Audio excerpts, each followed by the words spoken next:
예, 월요일장 상승세가 나옵니다. 반등이 나오고요. 코스닥이 조금 더 강하게 나오는 모양새입니다. 반등이 나와서 일단 좋긴 하지만 확인이 좀 필요한 그런 과정이라고 봐야 되는 거죠.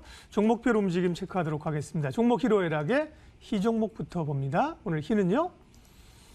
애니능률, 코로나19로 인한 신테마다. 애니능률, 교육 관련주로 볼 수 있나요, 이사님? 네, 일단 최근에 초등학교, 중학교, 고등학교가 이제 개학이 미뤄졌죠. 또 일단 이 미뤄진 가운데 조금 더 이제 기간을 연장을 해서 더 미룰 수도 있다라는 이야기가 나오는 만큼 지금 온라인 교육주들의 이제 테마가 굉장히 또 강한 강세를 지금 보이고 있다라고 말씀드릴 수가 있을 것 같습니다.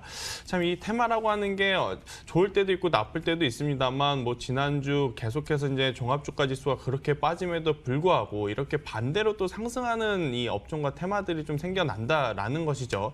일단 코로나19로 인해서 지수가 이제 계속해서 좋지 못한 흐름을 보입니다만 그로 인해 또 수혜를 보는 이 기업들, 마스크 관련주라든지 손세정제주들은 한 번 정도 이제 테마가 지나갔다라고 좀 말씀드릴 수가 있을 것 같고 지금 그 다음 바톤을 이어받는 게 지금 온라인 교육주들이 굉장히 또 좋은 모습을 보이고 있는데요.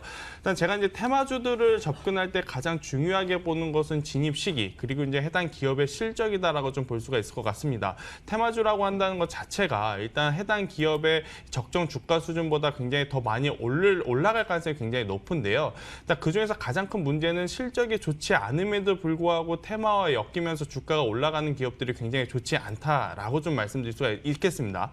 하지만 이제 오늘 제가 말씀드리는 온라인 교육주 중에 애니능률 같은 경우에는 최근에 일단 실적적인 부분도 견고하게 나오고 있고 또 온라인 교육주에 대한 이 테마 수급 흐름도 굉장히 또 잘 받을 가능성이 굉장히 높으니 만약에 이러한 시장 속에서도 이 트레이딩을 하시고 싶다. 이제 그 중에서도 이제 테마주를 하고 싶다 하시는 분들 같은 경우에는 많은 온라인 교육주들이 있습니다만 그 중에서도 눈에 보이는 실적이 그래도 어느 정도 받쳐주는 애니 능률이 가장 좀 낫지 않을까라는 이야기를 한번 드려보도록 하겠는데요. 결국 이제 테마주들 같은 경우에는 지금 코로나19가 아직까지 좀 완화되는 국면이 보이지 않기 때문에 조금은 더 관련해서 움직일 수 있을 것 같습니다. 그 안에서도 이제 조금 상승 탄력을 받을 수 있는 건 기존에 한번 크게 움직였던 마스크라든지 손세정제 이쪽보다도 진단 키트라든지 이런 온라인 교육주들이 한번 시세를 낼 수 있지 않을까라는 이야기를 한번 조심스럽게 드려보도록 하겠습니다.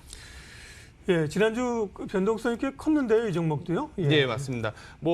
지금 테마주죠. 네. 위로도 이제 20%, 30% 상승할 수 있다라는 것은 반대로 또 20%, 30% 하락할 수도 있다라는 것을 좀 의미합니다만 그래도 일단 온라인 교육에 대한 이 이슈는 이 정부가 만약에 초등학교, 중학교, 고등학교의 개학을 조금 더 나중으로 이제 계약 시기를 연장을 한다면 한 번에서 두 번 정도의 큰 슈팅은 나올 수 있으니 우리가 트레이딩 관점에서는 한번 접근해 볼 수 있지 않을까라는 이야기 한번 드려보도록 하겠습니다. 한국전력이네요. 우려 이상의 영업 적자. 지난주에 주가가 다 빠졌습니다만 한국전력은 주간으로 보니까 18%, 20% 가까이나 급락을 한 상황이고요. 21,000원까지 내려와 있습니다. 봐주시겠어요? 네, 일단 사실 한국전력이라고 하면 경기 방어주의 좀 성격을 띠다 보니까 이렇게 전반적으로 지수가 밀릴 때 오히려 좀 상승을 해주는 모습을 기대하셨던 분들 굉장히 많을 것 같은데요. 사실 이제 지난주 같은 경우에는 그 기대를 완전히 저버리는 지금 실적이 나왔기 때문에 지속적으로 주가가 하방 압력을 지금 받고 있다라고 좀 말씀드릴 수가 있을 것 같습니다. 최근에 이제 새로운 정부가 들어오면서부터 이제 가장 큰 지금 타격을 입었던 건 역시나 이제 탈원전 정책으로 인한 한국전력의 실적이 아닐까 싶은데요. 이번 4분기도 일단 기대 이하, 너무나 이제 기대 이하의 이제 실적 저조한 모습을 보였기 때문에 주가가 굉장히 좋지 않았고 가장 큰 문제는 실적이 안 좋은 건 안 좋지만 안 좋은 거는 굉장히 좋지 않지만 이 부분을 빠르게 개선시킬 수 있는 색다른 모멘텀이 지금 부족하다라는 거죠. 한국전력이 이번 분기에 실적이 안 좋다 하더라도 다음 분기 혹은 다다음 분기 안에 이 실적 부진을 좀 털어낼 수 있는 모멘텀이 있더라면 이만큼까지 주가가 빠지지 않았을 것 같습니다만 지금 한국전력 같은 경우에는 단기적으로 이 부분을 개선할 수 있는 모멘텀이 지금 많이 부족하다라는 거죠.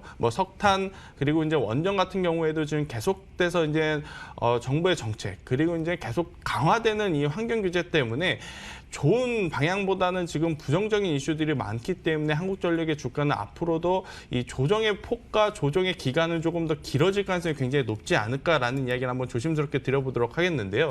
최근에 이제 메이저 수급으로부터 지금 철저하게 지금 외면을 받고 있다라는 부분도 굉장히 부정적인 이슈입니다. 뭐 외국인 투자자들에게 계속해서 좀 부정적인 이슈가 있었습니다만 그동안에 기관에 어느 정도의 좀 방어적인 물량이 들어왔었는데 지난주 같은 경우에는 이제 오히려 방어를 해줬던 기관 투자자들의 매도 물량이 지금 굉장히 많았던 한국전력이기 때문에 단기적으로 주가가 올라올 수 있는 모멘텀이 없다라는 관점에서 보면 지금 리스크 관리가 절대적으로 좀 필요하지 않을까라는 이야기 한번 드려보도록 하겠습니다.